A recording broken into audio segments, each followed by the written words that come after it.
Apple is about to redesign a part of the Mac Studio that you will never actually see, and it might be the most important change in the entire machine. Not the chip, not the ports, something buried completely inside the case, quietly deciding how much power this computer can actually handle without melting itself. Mark Gurman just confirmed it directly in his own newsletter, and once you understand why Apple is doing this, the whole story behind the new Mac Studio starts to make a lot more sense.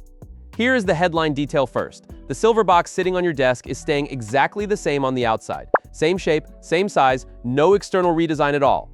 What is actually changing is the heatsink hidden inside it. Gurman reports Apple specifically needs a better way to manage heat for the upcoming M5 Ultra chip, which is genuinely more powerful than anything currently living inside a Mac Studio. Instead of a flashy new look, Apple is quietly rebuilding the internal cooling to handle the extra power properly. Sometimes the most important upgrade in a computer is the one you will never notice just by looking at it. Now, why does this chip actually need better cooling in the first place?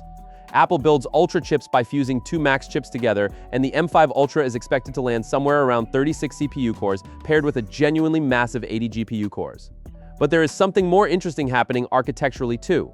Recent reporting suggests Apple is physically separating the CPU and GPU onto their own individual blocks this time, rather than packing everything onto one single giant chip like before.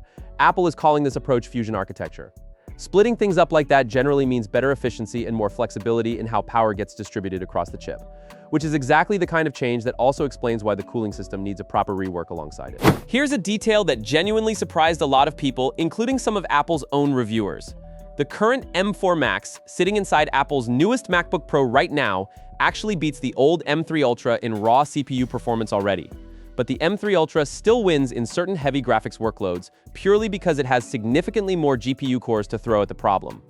That tells you something important. Raw core count still matters enormously for specific creative work, and it is exactly why the M5 Ultra's jump to 80 GPU cores is such a big deal for video editors, 3D artists, and anyone doing serious graphics-heavy work on a Mac. And then there is the number that genuinely stopped people in their tracks. According to Bloomberg, Apple has been testing this new Mac Studio configuration with up to 768 gigabytes of unified memory. Not 128, not 256, 768 gigabytes in a single desktop computer. For most people, that number means almost nothing day to day. But for anyone running large AI models locally on their own machine instead of relying on the cloud, that is an enormous amount of headroom, letting serious AI workloads run entirely on a desk instead of needing rented server space somewhere else. Now, why has this thing been delayed so many times already? Bloomberg originally pointed to a launch sometime in the first half of 2026. That slipped. Then WWDC came and went with nothing. The reason keeps coming back to the same root cause, a genuine industry-wide memory chip shortage that has been squeezing Apple's entire supply chain this year. You can actually see evidence of it yourself right now.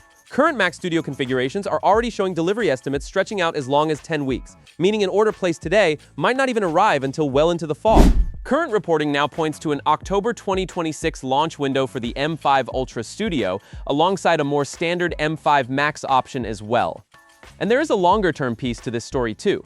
Gurman's reporting suggests the M5 Ultra will actually be the final chip in the entire M5 family before Apple moves on to M6, and eventually a much bigger M7 Ultra chip, which is not expected until as far out as 2028. So this machine is not really a random mid-cycle update. It is Apple closing out one entire chip generation before jumping to the next one. On pricing, the ongoing memory shortage genuinely complicates things. The current Mac Studio starts at $1,999, but rising component costs may force Apple to trim or remove some of the lower memory configurations entirely, effectively pushing the realistic starting price higher than that baseline number once the M5 versions actually arrive. Here's the honest picture. No new look, no flashy redesign anyone will notice sitting on a desk. Just a genuinely massive jump in raw power, an internal cooling system rebuilt specifically to handle it, and enough memory headroom to make this one of the most serious desktop computers Apple has ever shipped. You are simply going to be paying more to get your hands on it, and waiting a little longer too. So here's the real question. Is 768 gigabytes of memory in a machine this size something you would actually use, or is that number just showing off at this point? Let us know in the comments below. With that being said, I will see you guys in the next video.